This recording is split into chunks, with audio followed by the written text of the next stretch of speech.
This episode of the A.T.TIPSCAST is sponsored by TextHelp Systems, provider of award-winning literacy solutions including Read and Write Gold and Fluency Tutor. For more information, go to www.texthelp.com. That's www.texthelp.com. Welcome to the A.T.TIPSCAST, exploring and investigating the implementation of assistive technology in public schools. I'm your host, Chris Bouguet. This is episode 80, the final episode of Season 4 of the A.T.TIPSCAST, recorded on August 2nd, 2011. A few weeks ago, I was lucky enough to be able to attend an expo put on by the Ablegamers Foundation that occurred at Shenandoah University. A gymnasium at the university was set up with stations that demonstrated different ways to make games more accessible. It was a lot of fun trying out some of the different pieces of equipment. I have pictures of this experience up over at the blog A.T.TIPSCAST.wordpress.com.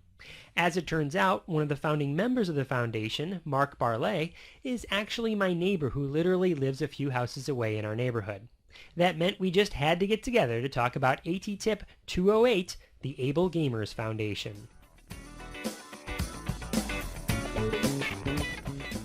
I'd like to welcome Mark Barlet to the A.T.TIPSCAST. How you doing there, Mark? How you doing? Hey, I'm doing great. How are you? So, you're here to tell us about the Ablegamers Foundation. What is the Ablegamers Foundation? Well, the Ablegamers Foundation is a 501c3 nonprofit that really works to help make sure that gamers with disabilities are able to enjoy the great world of gaming.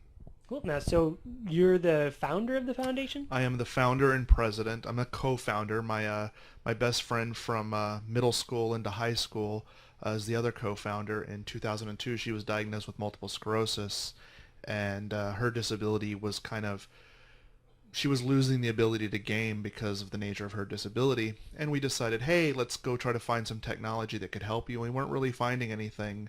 And so we said, well, we'll create it.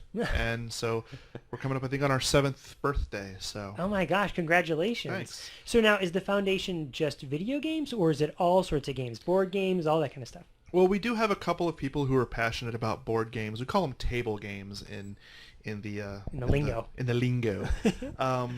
But really, we really focus on video games because Facebook and video games, Xbox, with Kinect and the Wii are just such big. They're like $14 billion industries in the United States, so It's really hard to ignore. I think I heard some sort of statistic about how the gaming industry has surpassed the movie industry as far as how much money they're making. Is that right? Have you heard something like that? I have heard anything like that, but it's probably the movie industry's fault. What do you mean? Because they haven't made any good movies in a while. Yeah, that's true. That's true. All right, so tell me, do you have some examples of some either free games that you know of or commonly found games? I don't know, something that that listeners of the A.T.TIPScast could turn around and use tomorrow. I mean, use in like a classroom's environment? Sure. No, games don't belong in classrooms. No, I just, I personally think one of the greatest pieces of technology in the world right now is the iPad, and I'm seeing a lot of really great games that we're focusing on children with autism and ADHD and various things like that in the iPad area. I mean, what's great is, real low cost of entry to creating an app in an I environment, I guess is what they like to call it now. Sure. A big company for an Xbox, $200 million is an easy budget to blow to get a game to market in the Xbox industry.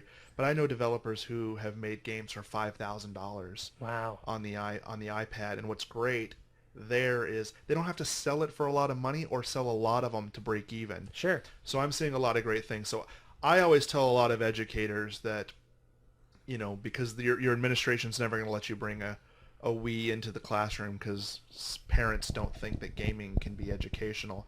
The iPad is a great way to kind of sneak some gaming in, and there's just so much great task-oriented gaming out there. Very cool. Is there any specific apps that you know of that you'd recommend? Oh, check out this one if you're interested. Well, it depends on what you want to do. Like, I really like Stem Stumper. It was actually the game I just showed you a few minutes ago before we started this awesome podcast. And it's a really cool find the piece game, kind of like what Minesweeper was back in the early 90s when we first got our Windows computers. Right.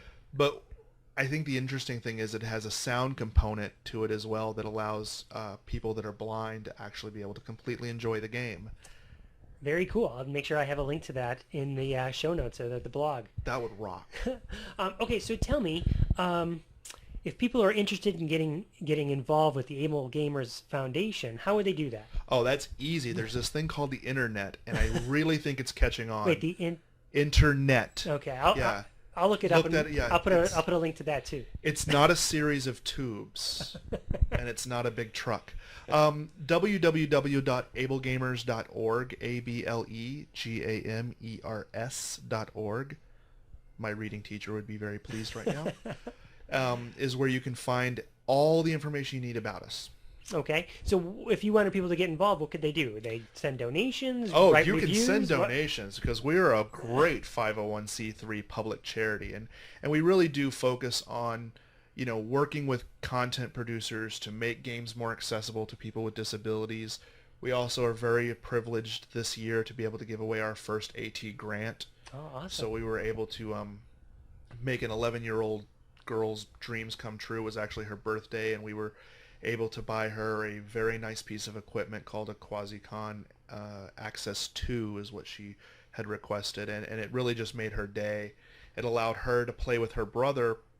The young lady had CP, cerebral palsy, and as her CP was progressing, she was actually not able to play with her brother anymore, and that was kind of something her family did to bond, was they played games together. And the parents had written us and said, our daughter's kind of being left out. Unfortunately, the economics being what they were, husband had lost their job, so something like a $500 piece of gaming equipment is Wasn't gonna happen. just completely out of touch. So we were really privileged through the kindness of our own donors to be able to say, we'll take care of it. That's awesome. And yeah, and it just see the smile on someone, and just to know like a family is now able to game again together, which I always think is just such an amazing. Parents out there, game with your kids. Absolutely. Because one, you need to know what your kids are doing, because there's some crazy games out there. But two, it's just such a bonding experience, and you're never really too old to game. I mean, my mother's 57 years old, and I catch her on Facebook games more than I don't catch her on Facebook games.